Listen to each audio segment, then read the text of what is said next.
Halo Sobat Maya, kembali lagi ke series maraton saham IPO. Nah, jadi di video kali ini kita akan membahas tentang saham IPO NSSS.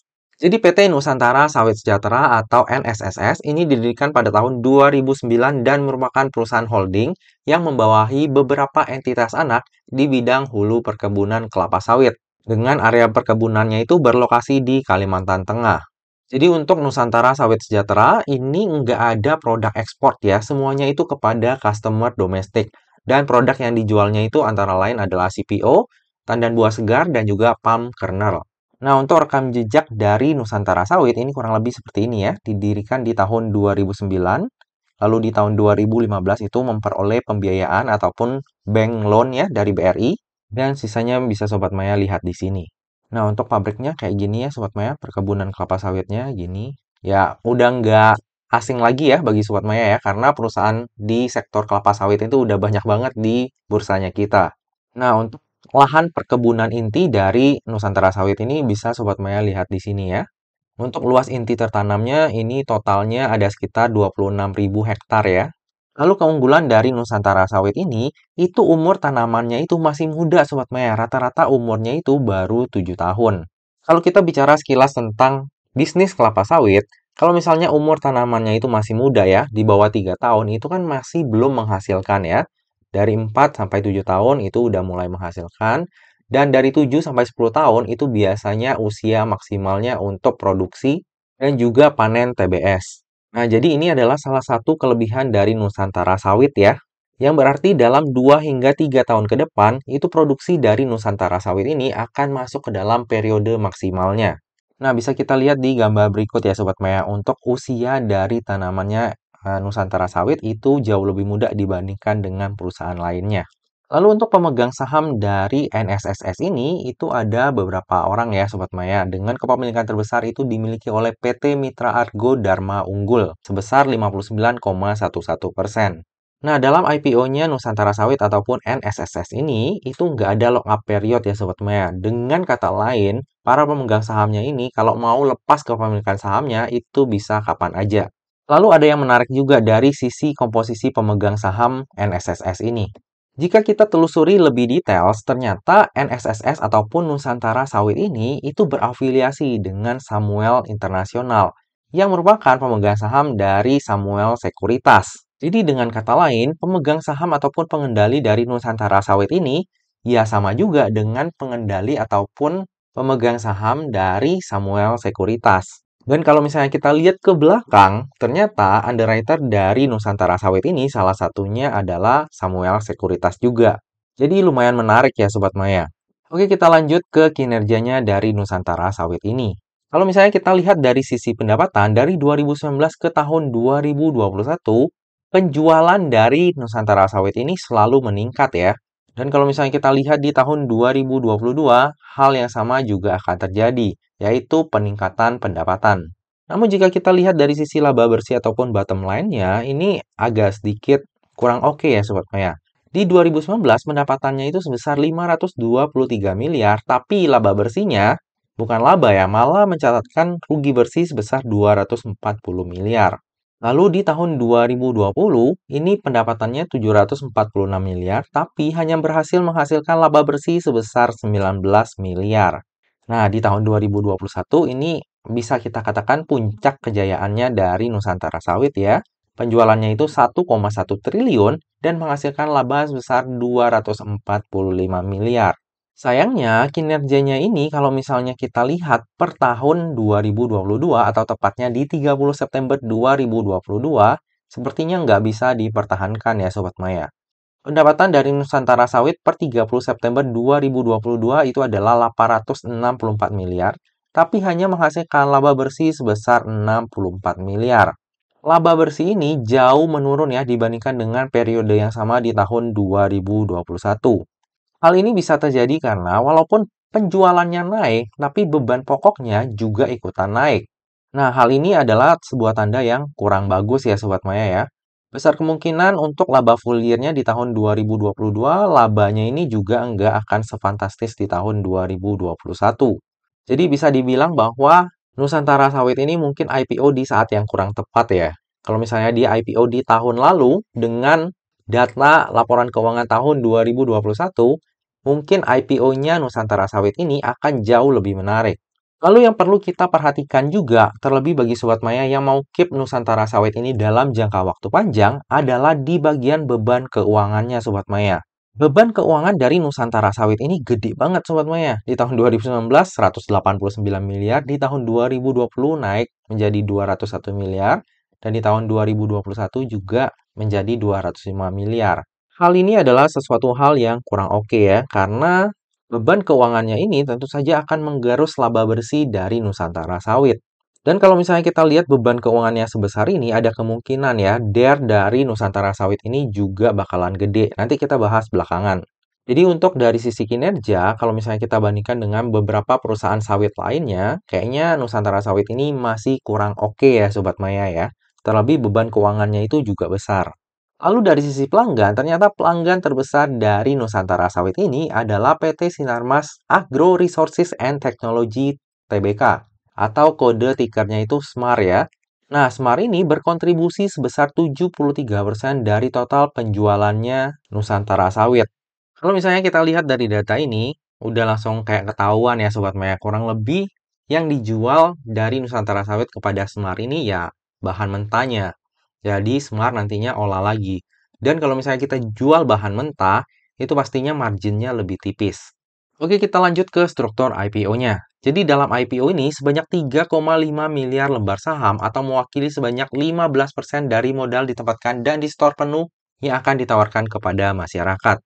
Untuk harga penawarannya sendiri itu berkisar antara 122 hingga 190. Sehingga dana yang akan diraup dari IPO ini adalah sebanyak-banyaknya sebesar 677 miliar. Rentang harganya lumayan jauh ya Sobat Maya ya.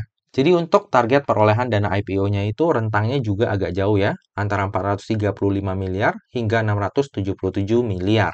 Lalu dalam IPO ini juga akan diterbitkan waran seri 1 dengan rasio 2:1. Tentunya hal ini akan membuat IPO-nya Nusantara Sawit akan menjadi lebih menarik ya, karena dengan adanya waran itu kita bisa meminimalisir resiko yang mungkin terjadi di IPO-nya NSSS ini.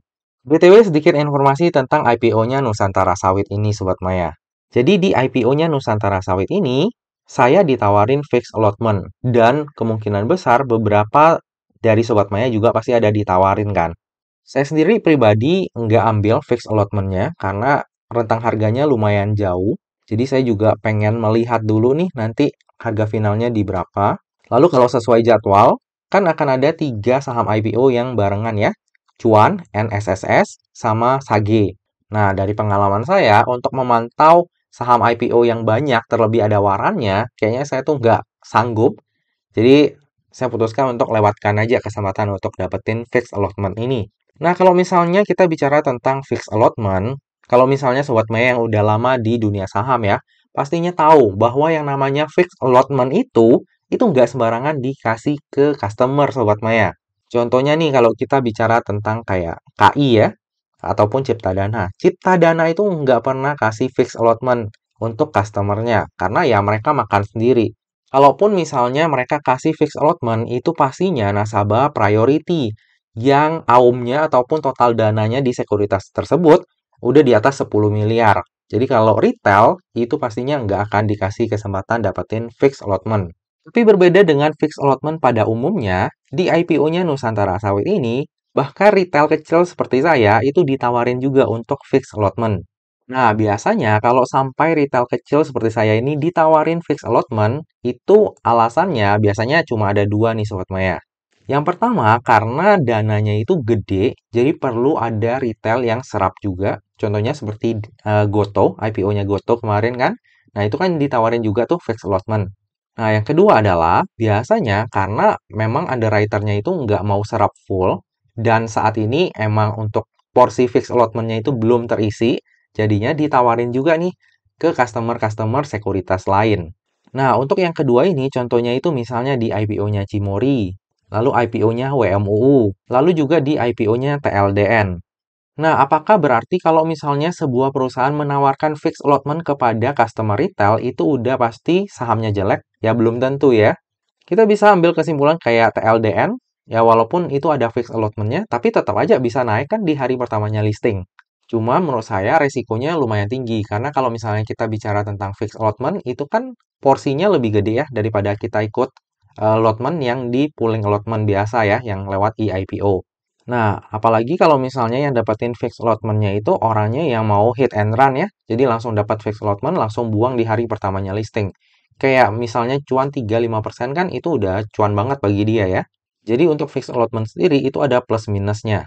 Paling enak sih yang kayak KI ya, mereka nggak bagi-bagi ke orang umum, jadi mereka keep sendiri, makanya mereka distribusinya di harga atas. Nah, tadi adalah sekilas tentang fixed allotment ya, jadi kurang lebih mekanismenya di bursa, kalau misalnya Sobat Maya selama ini nggak tahu, kurang lebih yang ada di bursa itu kayak gitu Sobat Maya. Jadi fixed allotment itu nggak sembarangan dikasih ke retail ya, ataupun orang-orang biasa kayak saya.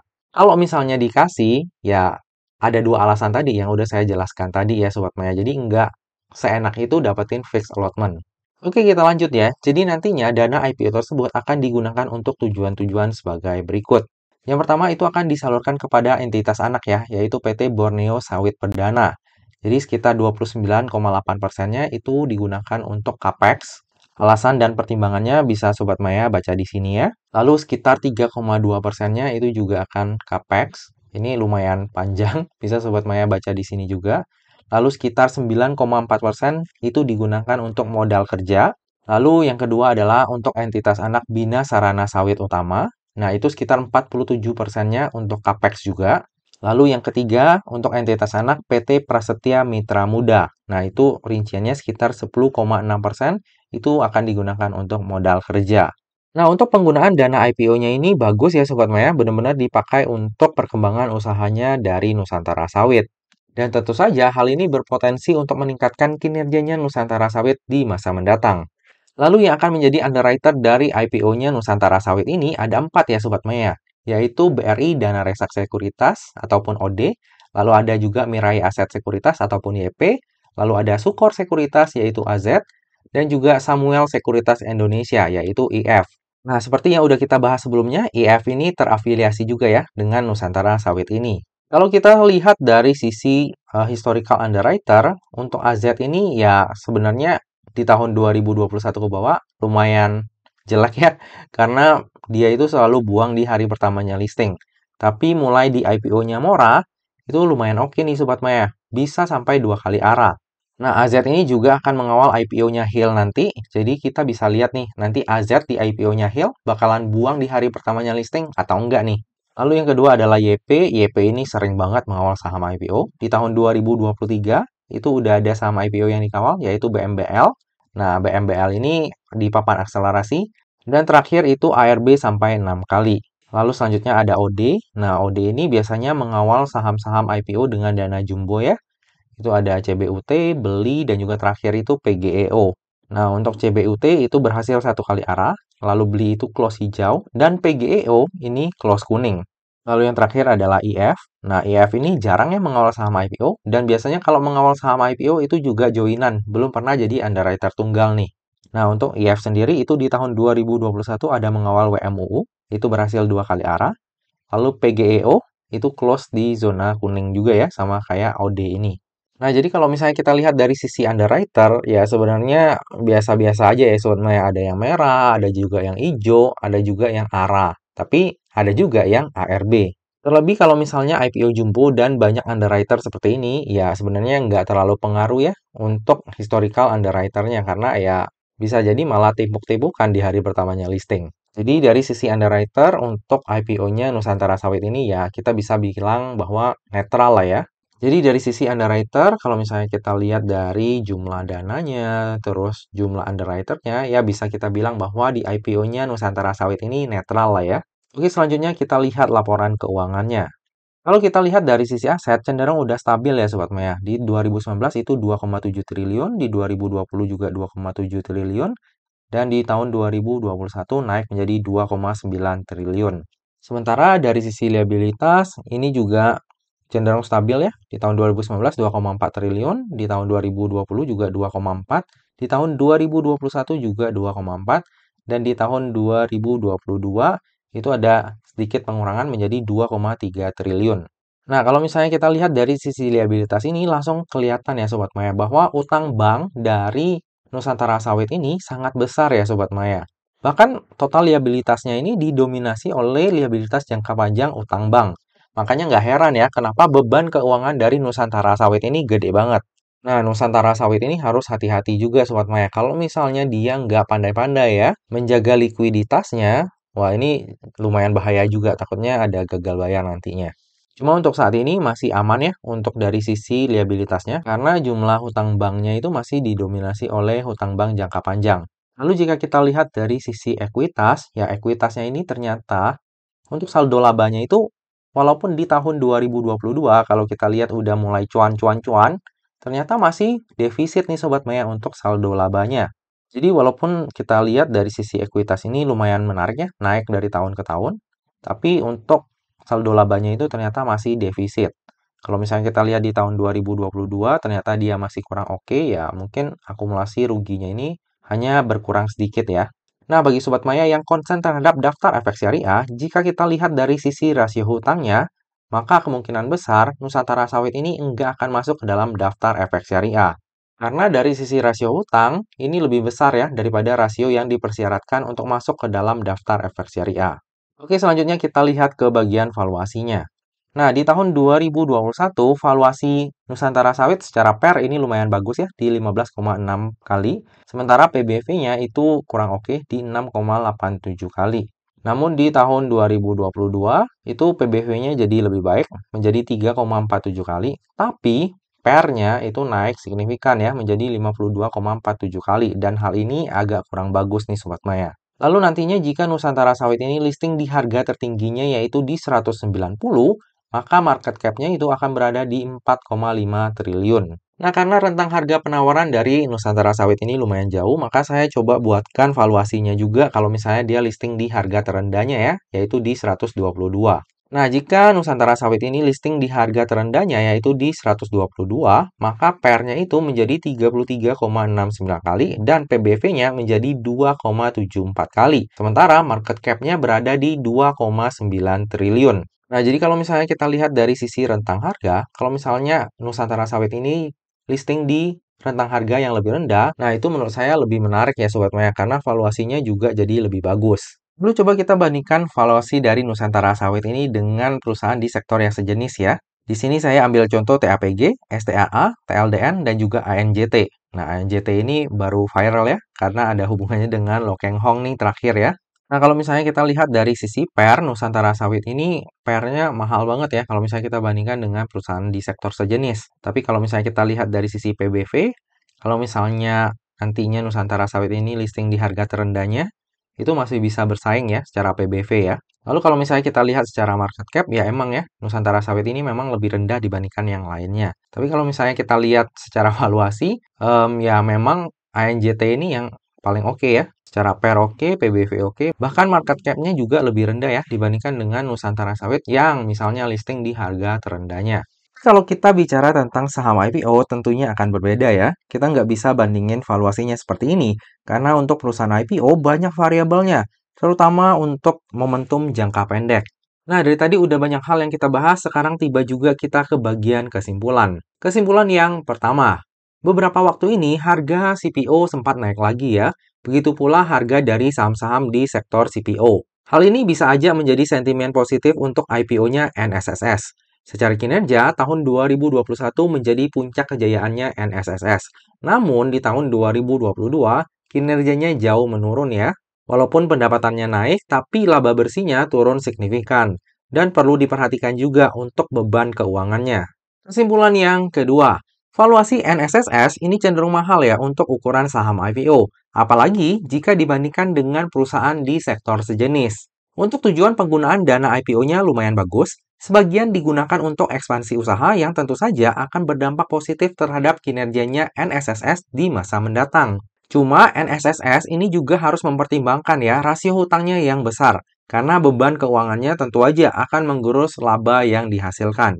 Kesimpulan yang ketiga, underwriter dari IPO-nya NSSS adalah OD, YP, AZ, dan juga IF. Kalau kita bicara secara historikal, ada saham yang naik, ada juga yang turun. Tapi biasanya kalau IPO yang dananya besar dan juga joinan, itu rada rawan ya dilongsorkan di hari pertamanya listing. Sebagai reminder, salah satu underwriter yaitu IF itu terafiliasi dengan NSSS. Kesimpulan yang keempat, bersamaan dengan IPO ini, terbit juga waran seri 1 dengan rasio 2:1. Hal ini membuat IPO-nya NSSS menjadi lebih menarik ya, karena resiko yang ditanggung itu dapat lebih diminimalisir. Kesimpulan yang terakhir, saya sendiri akan wait and see di IPO-nya NSSS ini. Concern terbesar saya tentu saja karena adanya IPO yang akan barengan ya Sobat Maya. Karena dari pengalaman, sekarang kan IPO-nya itu udah agak berbeda ya dari zaman dulu ya. Kalau zaman dulu mah begitu buka langsung open ijo, malah ARA kadang ya. Nah, sekarang tuh udah agak beda. Bahkan kadang lebih seringnya dijatuhin dulu harganya baru kemudian diangkat. Jadi kayaknya kalau misalnya saya pegang banyak saham IPO di satu hari, itu kayaknya nggak akan ke-handle sih. Lalu selain itu juga adanya fixed allotment ya di IPO-nya NSSS ini. Jadi saya rada jaga-jaga juga. Takutnya misalnya banyak yang pegang fixed allotment-nya itu retail yang cuma mau hit and run di hari pertama, ya itu bisa digebuknya lumayan sakit juga. Lalu saya juga akan melihat rentang harga IPO-nya. Kalau misalnya rentang harganya itu nanti finalnya di harga yang rendah, kemungkinan saya akan ikut karena ada waran dengan rasio 2:1. Kalau misalnya kita cepat buang, harusnya masih ada kemungkinan untuk untung. Cuma ya nanti kita akan lihat lagi lah sikonnya gimana. Tentu saja, seperti biasa ya Sobat Maya, yang namanya saham, terlebih saham IPO, itu nggak pernah luput dari yang namanya resiko. Jadi bagi Sobat Maya yang mau melakukan order saham IPO NSSS, pastikan Sobat Maya melakukan order sesuai dengan resiko yang siap untuk Sobat Maya tanggung ya. Kalau misalnya nanti saya jadi pesan, saya akan share kepada Sobat Maya di tab community ataupun IG saya pada saat masa offering nanti. Nah Sobat Maya, demikianlah video review saham IPO NSSS. Semoga aja video ini dapat bermanfaat bagi Sobat Maya semuanya dan dapat menjadi bahan pertimbangan nih. Apakah nantinya Sobat Maya akan melakukan order saham IPO NSSS atau enggak? Nah Sobat Maya, demikianlah video kali ini. Akhir kata, jangan lupa untuk selalu jaga kesehatan, jangan lupa untuk selalu bahagia, dan semoga perjalanan investasi kita selalu cuan bareng-bareng ya. Sampai jumpa di video review saham IPO selanjutnya. Dah!